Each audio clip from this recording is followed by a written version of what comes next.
Welcome back to No More Cavities. Today we will be discussing a new chapter, that is local anesthesia. So there are different type of anesthesia. First is surface anesthesia, in which we use intraoral topical agents which provide us 2 to 3 millimeter depth of anesthesia.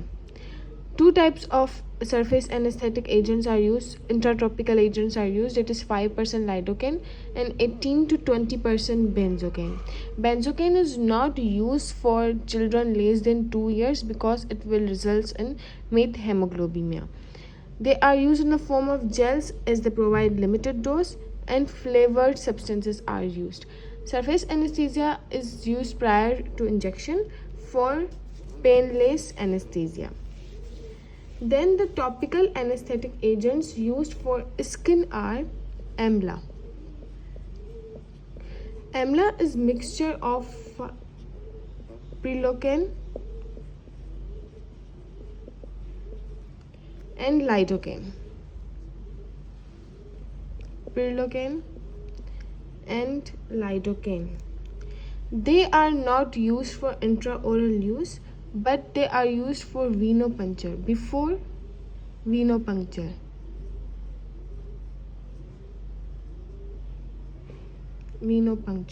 So amla is the mixture of prilocaine and lidocaine. The alternative of amla, first the quantity is 5%. 5% amla, 5% mixture of prilocaine and lidocaine, and the alternative of amla is tetracaine. 4% tetracaine.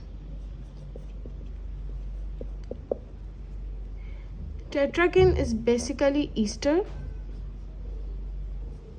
while amla is an amide. This is the difference between tetracaine and amla. So amla contains prilocaine and lidocaine, while tetracaine contains amethocaine.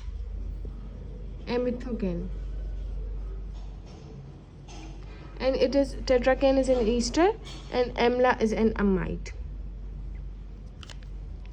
Now we will be discussing the non-pharmacological method of pain control. Non-pharmacological method of pain control. So there are different methods to control pain. The first is TENS. What is TENS? TENS is transcutaneous electrical nerve stimulation. Then comes electroanalgesia.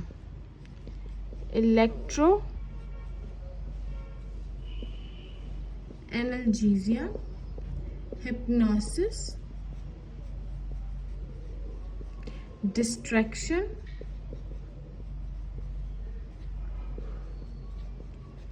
topical agents, cooling, CCLAD, computer control local anesthetic devices, needleless devices,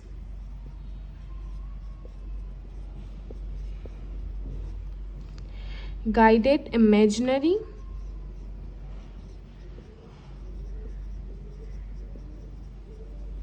sedation,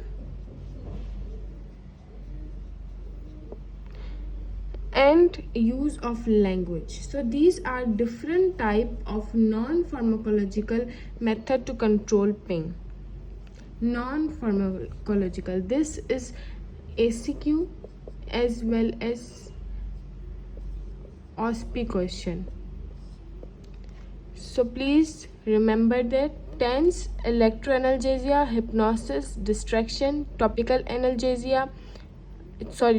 agents, cooling, computer control anesthetic devices, needleless devices, guided imaginary, sedations, and language. Now we will be discussing different type of ALS solutions.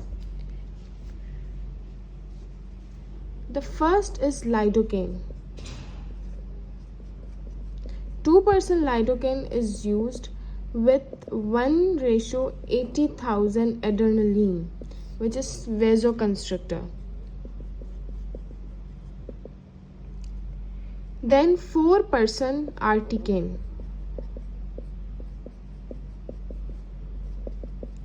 4% articaine is used with 1:100,000 and 1:200,000 adrenaline. It is safe in children, but it is not used in children less than 4 years. Why? Because it have longer duration.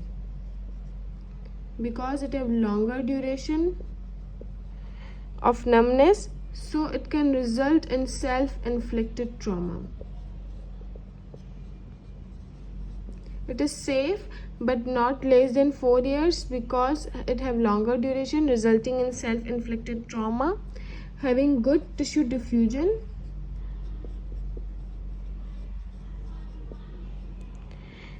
and buccal infiltration of articaine for mandibular molar region is equal to inferior alveolar nerve block.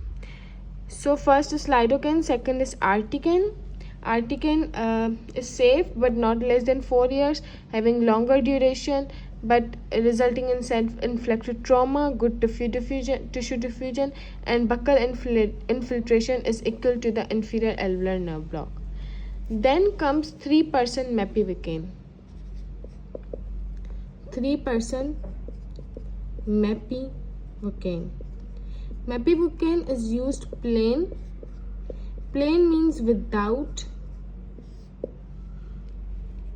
vasoconstrictor. So what is difference between normal and plain? There is difference of pH. So if there is decreased pH, there will be increased discomfort. So 4% mepivacaine is used, which is plain. So when we use plain mepivacaine, when adrenaline is contraindicated. Adrenaline when contraindicated, we cannot use articaine and lidocaine because they contain adrenaline. So we use 3% mepivacaine. Then the fourth one is prilocaine. Prilocaine is not used in children because of methemoglobinemia.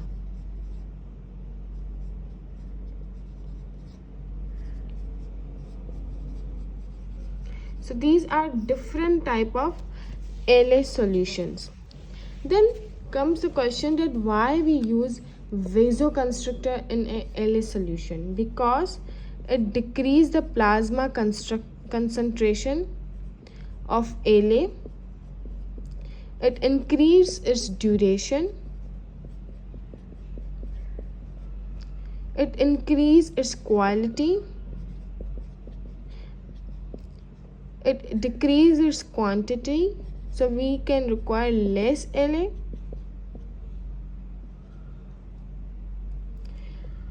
And it decreases the blood loss. It decreases plasma concentration, it increases duration, it increases quality, it decreases quantity, and it decreases blood loss.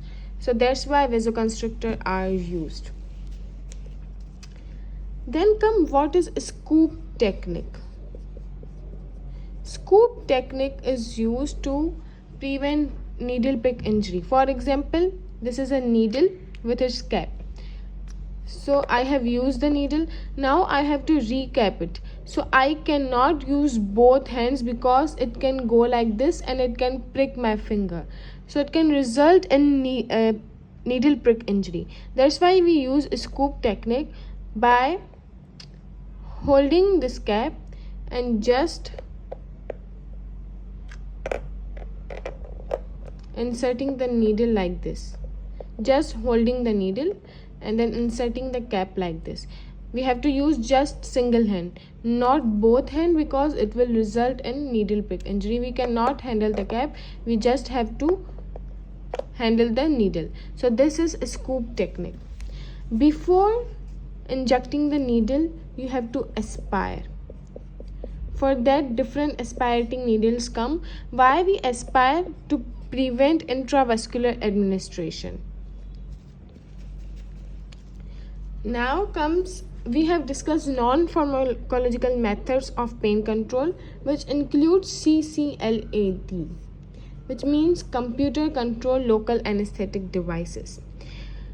It contains a wand, for example this is machine, and a pen like structure is present for injecting. So this due to this wand, it is easy to rotate, it have decreased needle deflection, and it dispose without disassembly. So this wand is held by modified pen grip method. And the advantages of CCLAD are: it is controlled, it is relaxed because having less strain, and it is comfortable.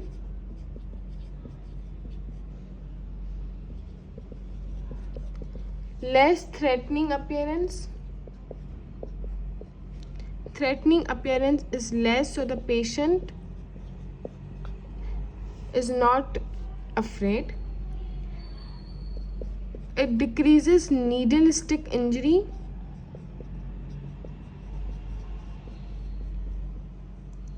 It controls fluid pressure of anesthetic agent.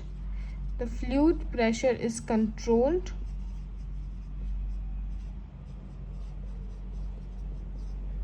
And AMSA and PASA are possible. Anterior, middle, superior block, and posterior, anterior, superior block. So these are advantages of computer control local anesthetic device, but the disadvantages is it is expensive. That was all about local anesthetic. Thanks for watching.